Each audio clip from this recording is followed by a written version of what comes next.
Good morning, friends. Now we are going to take the remaining part of oogenesis. We can say remaining part of gametogenesis, that is oogenesis, and we will also study the folliculogenesis with this oogenesis process. Because of this process, these both process will be going on simultaneously, and they are very confusing, so that we have to study these both of process together. Okay, so we will start. So this is the ray diagram of process of oogenesis, in which we have to concentrate on these some special points, like this is before the birth. What happens before the birth in this process of oogenesis? What happens after the puberty? Okay, third one is before the sperm penetration and after the sperm penetration. Okay, ये चार चीज़ें हमें बहुत अच्छे से इनके ऊपर हमें कंसंट्रेट करना होगा। हालांकि इसके अलावा हम जानते ही हैं, इसके अलावा यहाँ से यहाँ तक की प्रोसेस को आप फेज़ ऑफ मल्टीप्लिकेशन कहेंगे। इस फेज़ को आप ग्रोथ फेज़ के नाम से जानते हैं। और इसके बाद ये जो फेज़ है, ये phase of we can say maturation और डिफरेंशिएशन है। ये आप अच्छे से जानते हैं। जब आपने स्पर्मेटोजेनेसिस प्रोसेस देखी थी तो उसके साथ में मैंने एक शीट पर इन दोनों को कंपेरेटिवली बताया था। तो this are the common phases in spermatogenesis and oogenesis, जिसमें multiplication, phase of multiplication, growth phase और फेज़ ऑफ मैच्योरेशन और डिफरेंशिएशन, ये तो है ही सही। लेकिन हमें इसके अलावा कंसंट्रेट करना पड़ेगा कि बिफोर द बर्थ oogenesis की प्रोसेस में क्या खास बात हमें समझना है। आफ्टर प्यूबर्टी यानी कि बिफोर आफ्टर बर्थ और बर्थ से प्यूबर्टी तक हमें कौन से स्टेप्स को ध्यान रखना है। और उसके बाद में अब यहाँ पर at the time of fertilization, before the sperm penetration, sperm के से फ्यूज़ होने के पहले जो हमारा सेकेंडरी oocyte जो होता है, उसका स्पर्म पेनिट्रेशन के पहले और स्पर्म पेनिट्रेशन के बाद में क्या चेंजेस आते हैं, इनके ऊपर हमें कंसंट्रेट करना होगा। ठीक है, तो चलिए इसको समझते हैं अच्छे से एक बार। ये जो oogoनियम है, इस oogoनियम को हम गैमिट मदर सेल भी कह सकते हैं, गैमिट मदर सेल भी कह सकते हैं। इसमें कंटिन्यूसली माइटोटिक डिवीज़न होंगे। ठीक है, और इन माइटोटिक डिवीज़न के साथ में ये oocytes का फॉर्मेशन करेंगे, प्राइमरी oocytes का। ठीक है, ये प्राइमरी oocyte का फॉर्मेशन करेंगे। अब यहाँ पर एक ध्यान देने वाली बात ये है कि जो फीमेल होती है, born with 1 to 2 million oocytes।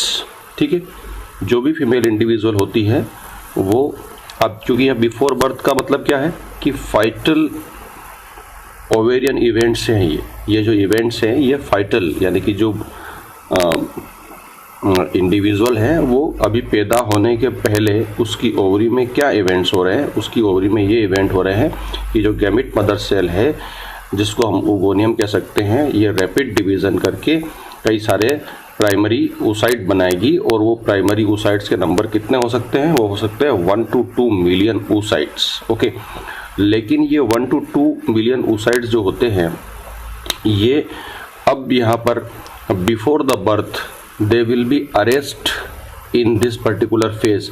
ये मियोसिस यहाँ लिखा हुआ है कि मियोसिस बिगिन, इसमें मियोसिस बिगिन हो गया, लेकिन बिगिन होते से ही मियोसिस अरेस्ट इन प्रोफेज 1, प्रोफेज 1 में ही ये अरेस्ट हो जाएगा। अब प्रोफेज 1 की आप बहुत सारी कंडीशन, सब स्टेजेस आप जानते हैं, लेप्टोटीन, जाइगोटीन, पेकाइटिन, डिप्लोटीन, डाइकाइनेसिस। तो ये प्रोफेज 1 में ही अरेस्ट हो जाएगा। ठीक है, इस तरीके से each and every primary oocyte arrested in this meiosis prophase 1 and this is happens before the birth। और ये कितने oocytes होंगे? ये 1 to 2 मिलियन oocytes होंगे। अब जो नेक्स्ट इम्पोर्टेंट पॉइंट है वो ये है कि there is a continuous decline in the total number of eggs each month from birth to puberty. ठीक है, एग या oocytes जो है वो बर्थ से प्यूबर्टी तक लगातार इन जो oocytes है इनके नंबर कम होते जाते हैं। ठीक है, या यूँ कहें कि इनकी ये मैच्योरिटी नहीं हो पाती है, they will not take part in the process of maturation. ठीक है, ऑन नेक्स्ट पॉइंट जो है वो नेक्स्ट पॉइंट क्या है कि only 25% of oocyte left till the puberty तक कितने 25%, यहाँ कितने थे 1 to 2 मिलियन। ठीक है, और सिर्फ कितने बच जाएंगे 25% oocytes will be left till the puberty, और इनके नंबर कितने हो जाएंगे 25%, 1 to 2% का अगर हम 25% निकालें तो ये लगभग 3 लाख के आसपास यहाँ तक प्यूबर्टी तक बचेंगे। ठीक है, ये नेक्स्ट पॉइंट था यहाँ पर। ठीक है, अब ये जो 3 लाख प्राइमरी oocytes हैं, इन 3 लाख प्राइमरी oocytes में से सिर्फ जो maximum number of oocytes will not take part in growth and maturation and most will die by the process, या जिसको हम स्पेशल इसके लिए एक वर्ड है एट्रेसिया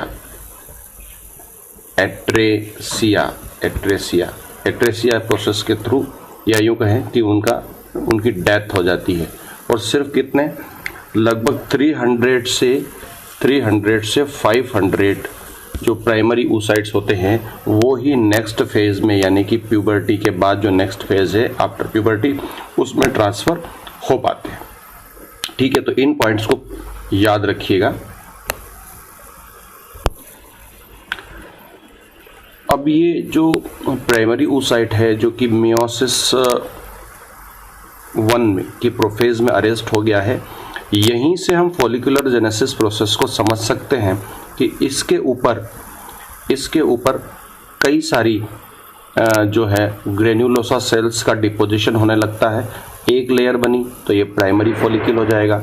इसके बाद में अगर इसमें 2 लेयर का डिपोजिशन हो गया, धीरे धीरे इसके ऊपर ग्रेनुलोसा सेल्स का डिपोजिशन बढ़ गया, अबाउट 2 लेयर्स हो गई, तो सेकेंडरी फॉलिकल इसको हम कह देंगे। उसके बाद में एक स्पेशल ऐसा स्ट्रक्चर बनेगा जिसमें एक एंट्रम का फॉर्मेशन हो जाता है, और ये जो आपका जो प्राइमरी oocyte है ये यहाँ पर पेरिफेरल रीजन में आ जाएगा, इसको टर्शरी फॉलिकल कहेंगे। और टर्शरी फॉलिकल के बाद में जो अगली स्टेज आएगी वो आएगी ग्राफियन फॉलिकल की। तो ग्राफियन फॉलिकल में ये एंट्रम काफ़ी बड़ी हो जाएगी और ये कंप्लीट मैच्योर फॉलिकल हो जाएगा। ठीक है, तो ये फॉलिकुलर जेनेसिस की प्रोसेस को भी आपको यहाँ समझ लेना है कि जो प्राइमरी oocyte होता है before the birth we can say, है ना, यहीं से स्टार्ट करना है कि जो प्राइमरी oocyte जो था, ये प्राइमरी oocyte इसके ऊपर ग्रेनुलोसा सेल का डिपोजिशन हुआ तो यहाँ पर प्राइमरी फॉलिकल बना अबाउट सिंगल लेयर। ठीक है, उसके बाद में number of layer will be gradually increases, यदि 2 लेयर्स हो गई तो इसको हमने सेकेंडरी फॉलिकल कह दिया। और इसके बाद में यहाँ पर नंबर ऑफ लेयर बढ़ने के साथ में एंट्रम का फॉर्मेशन भी शुरू हो गया, तो इसको हमने टर्सरी फॉलिकल कह दिया। और इसके बाद में इसका कंप्लीट मैच्योरेशन हो गया तो इसको हमने ग्राफियन फॉलिकल कह दिया। एंट्रम काफ़ी बड़ी हो जाती है यहाँ पर और नंबर ऑफ ग्रेनुलोसा सेल्स भी काफ़ी ज़्यादा हो जाती है, तो इसको आपने क्या कह दिया, ग्राफियन फॉलिकल कह दिया। ये जितनी भी स्टेजेस हैं ये सब before the birth he complete हो जाएगी, ध्यान रखिएगा, ये बिफोर द बर्थ कंप्लीट हो जाएगी ये सारी प्रोसेसेस। ठीक है, तो ये फॉलिकुलर जेनेसिस की प्रोसेस यहाँ पर कंप्लीट हो जाएगी। सो आफ्टर प्यूबर्टी हम बात करें यहाँ पर, तो that particular primary oocyte which was arrested in meiosis prophase 1, now meiosis first one will be resume, अब ये resume हो जाएगा और इसमें फर्स्ट meiotic डिवीज़न होगा जिससे कि ये एक सेकेंडरी oocyte का फॉर्मेशन करेगा और फर्स्ट पोलर बॉडी का फॉर्मेशन करेगा। यानी कि किसमें जो हमने अभी ग्राफियन फॉलिकल देखा था वो ग्राफियन फॉलिकल जो है वो इस स्टेज में जाएगा, क्योंकि ग्राफियन फॉलिकल जो था वो किस में अरेस्ट था, प्रोफेज 1 में। ठीक है, तो प्रोफेज 1 मियोसिस में अरेस्ट था, मियोसिस कंप्लीट हुआ, सेकेंडरी oocyte बनाया और एक पोलर बॉडी बनाई, यानी कि यहाँ स्पेशल काइंड ऑफ मियोसिस हुआ जिसमें कि क्लियर साइटोकाइनेसिस हुआ, क्लियर कैरियोकाइनेसिस हुआ, लेकिन साइटोकाइनेसिस क्लियर नहीं हुआ। तो एक cell haploid nucleus with cytoplasm बना और दूसरा सेल जो था वो सिर्फ हैप्लॉइड न्यूक्लियस, साइटोप्लाज्म नहीं था। ठीक है, अब now this secondary oocyte meiosis second में अरेस्ट हो गया है। यहाँ पर मियोसिस 1 तो कंप्लीट हुआ, लेकिन मियोसिस सेकेंड में ही अरेस्ट हो गया। मियोसिस सेकेंड अभी यहाँ पर नहीं होगा। मियोसिस सेकेंड कब होगा कि when ever this secondary oocyte before the sperm penetration, ये प्रोसेस है, लेकिन अब जब स्पर्म का पेनेट्रेशन इसमें होगा तो at that time meiosis second will be completed, है ना। oocyte, ये सेकेंडरी जो oocyte था, secondary oocyte completes immediately after the sperm penetration in the oocyte, है ना। oocyte मियोसिस कंप्लीट हो जाएगा जैसे ही यहाँ पर स्पर्म पेनेट्रेशन होगा। तो उस दौरान यहाँ पर फिर वापस से एक स्पेशल मियोसिस होगा जिसमें कि एक जो सेल है वो तो नॉर्मल बनेगी, haploid nucleus with cytoplasm, and दूसरी सेल जो बनेगी सिर्फ haploid nucleus, there is no cytoplasm. अब जो पहली पोलर बॉडी थी वो फर्दर डिवाइड होकर 2 पोलर बॉडी का फॉर्मेशन कर देगी। तो कुल मिला के there are 3 polar bodies are formed. ठीक है, और यहाँ पर ये जो स्पेशली अब ये जो ओवम बना है, अब इस कंडीशन में इसको हम कहेंगे ओवम। अभी तक ओवम था ही नहीं है। ठीक है, जब स्पर्म इसके साथ पेनेट्रेशन होगा तो now this secondary oocyte is change into ovum, and now this the haploid nucleus of sperm get fuse with haploid nucleus of this ovum to form zygote. अब यहाँ पर तो जब तक यहाँ पर फर्टिलाइजेशन की प्रोसेस नहीं होगी तब तक मियोसिस कंप्लीट ही नहीं होगा इसमें। ठीक है, ये मियोसिस सेकेंड जो है वो कंप्लीट नहीं होगा और ये सेकेंडरी oocyte के फॉर्म में ही रहेगा, ओवम के फॉर्म में ये कन्वर्ट नहीं हो पाएगा। ठीक है, तो ये जो प्रोसेस थी ये दोनों ही हमने यहाँ पर दोनों चीज़ों की स्टडी की है। One is the we can say oogenesis और folliculogenesis। तो एक बार फिर इसको समझ लेते हैं। बिफोर बर्थ क्या हुआ? बिफोर बर्थ जो गैमेट मदर सेल थी जिसको हम ओगोनिया कहें, उसमें माइटोटिक डिवीज़न हुए, उन्होंने प्राइमरी oocyte का फॉर्मेशन किया। ठीक है, और ये मिलियंस ऑफ प्राइमरी oocytes थे, लेकिन उसमें से मियोसिस में पहुंचते पहुंचते बहुत कम संख्या उनकी रह जाएगी, बहुत कम नंबर रह जाएंगे। और ये जो प्राइमरी oocyte था जिसमें मियोसिस बिगिन हुआ और ये मियोसिस फर्स्ट में ही अरेस्ट हो गया और यहीं पर फॉलिकुलर की प्रोसेस शुरू हो गई।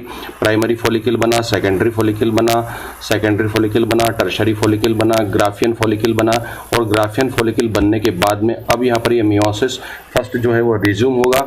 मियोसिस फर्स्ट रिज्यूम होगा तो उस कंडीशन में, ठीक है, ये तो बर्थ की प्रोसेस है, और बर्थ के बाद में ये ग्राफियन फॉलिकल के फॉर्म में ही ये पड़े रहेंगे। और जैसे ही ये प्यूबर्टी की प्रोसेस यानी कि प्यूबर्टी की स्टेज आएगी उस दौरान मियोसिस फर्स्ट जो है वो रिज्यूम होगा, और मियोसिस फर्स्ट रिज्यूम होने से अब ये जो प्राइमरी oocyte था, इस प्राइमरी oocyte में फर्स्ट मियोसिस होगा तो ये सेकेंडरी oocyte का फॉर्मेशन करेगा और एक पोलर बॉडी का फॉर्मेशन करेगा।